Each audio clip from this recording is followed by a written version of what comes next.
the Senate Banking Committee has basically passed two pieces of legislation out of the committee in 5 years. Yeah. And today, one of them was the Safe Banking Act. Everybody, thank you for joining us. This is TDR Live at Benzinga, Chicago. I'm joined by Senator Cory Gardner from the great state of Colorado, Rob Sechrist, friend of the program and co-founder of Pelorus Capital Group. How's it going, gentlemen? Going great. Great to be in Chicago. Great to be here at Benzinga. Lots of positive news, and looking forward to getting Cory's thoughts on how he sees things different this time than yes, I mean, to kick it off, Cory, I'd love to hear your thoughts on the, I guess, I don't want to call it monumental, but the progress that we made this morning. Well, you know, it really is monumental in this respect. This is a bill that has been introduced, a decade ago, and it is now finally receiving a vote.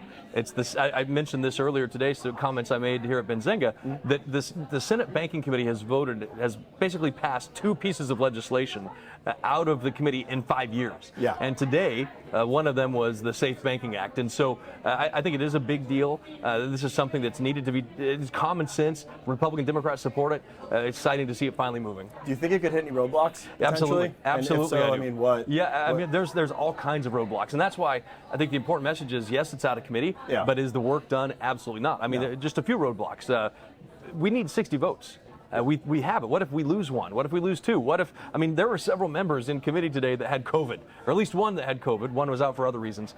What happens on the floor vote day if you have 60 votes and one of them's gone? You can't have a proxy on the floor of the United States Senate. Okay. What if somebody approves an amendment that peels away 5 or 6 votes? What happens if some powerful interest group decides they're going to put a lot of money behind it and vote, try to get people to oppose it? So there are a lot of possibilities that could tip this delicate balance as this goes to the floor. I mean, judging by all the preconceived notions that we're seeing around this, I think we're going to have you as a regular of the program because there seems to be a lot of intricacies here that are really misunderstood. So I think, Cory, I think for layman retail investors in the United States that probably didn't even take political science, maybe you could just top line, what is the process? I don't think anybody understands that today was just a floor vote, or a committee vote, and then it goes to the floor vote, and then it's got to pass the floor vote in the House, and then the committee in the House and the floor, and then it's got to be reconciled, and then the executive branch. Can you just top line that for us? I think that I've got the highest level of it.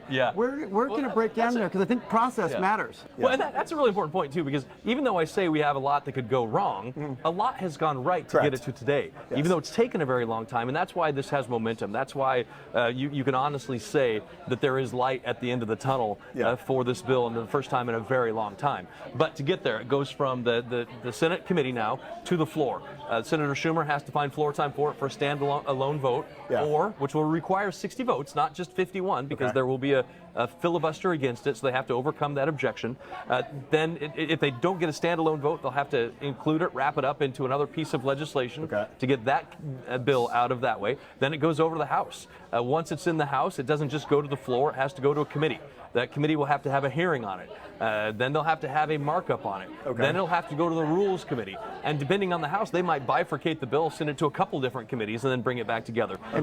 Maybe you could talk a little bit about that. This is the first time that the House and the Senate had already pre-agreed on the so that hopefully the reconciliation process between the two has been streamlined. There's been a lot of conversations between the House and the Senate sponsors of the bill, and you hope that those agreements can hold and they can move this relatively easily, even though they're going to have to hit all of those steps still, that it won't be delayed in any obnoxious way. We saw Chuck come out and say that basically it's out of committee, I'm running with it. I'd like to get it done as soon as possible. And that's good. He's got a lot of stuff that he has to do. We know that it'll probably take at least 2 weeks, this one item on the floor, and there's a lot of stuff that has to be done. So the sooner the better, because other legislative priorities could creep in. From a timing perspective, do you see something like this happening sooner than a potential reschedule?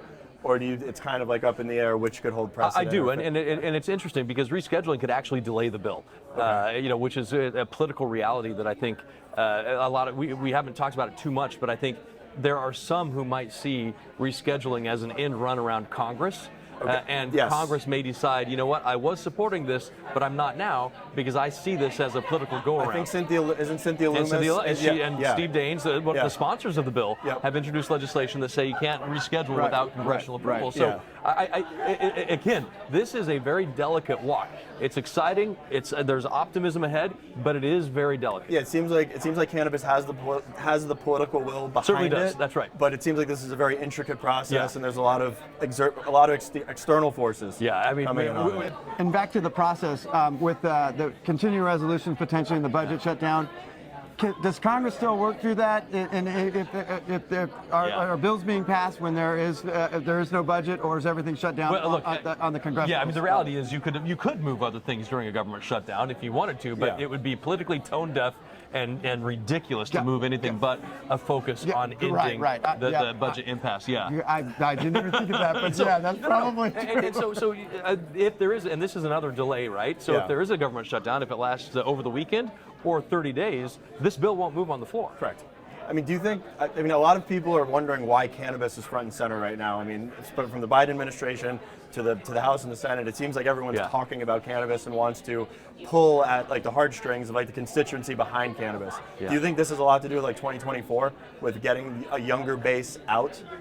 Well, like activating it? It could be. Maybe that's part of it, but it's also the fact that we've had states now with a decade plus of experience of security guards being murdered, of towns being shut down, of cash running out the door, and how dangerous it is to have a business this way. And so I think you have electoral implications, and maybe somebody's looking at 2024. But I actually think that the past 10 years is what set it up, and the uniqueness of having a House that has passed it, a Senate that's never passed it, that finally passed it, and then a House majority flip that we have to go through for the first time.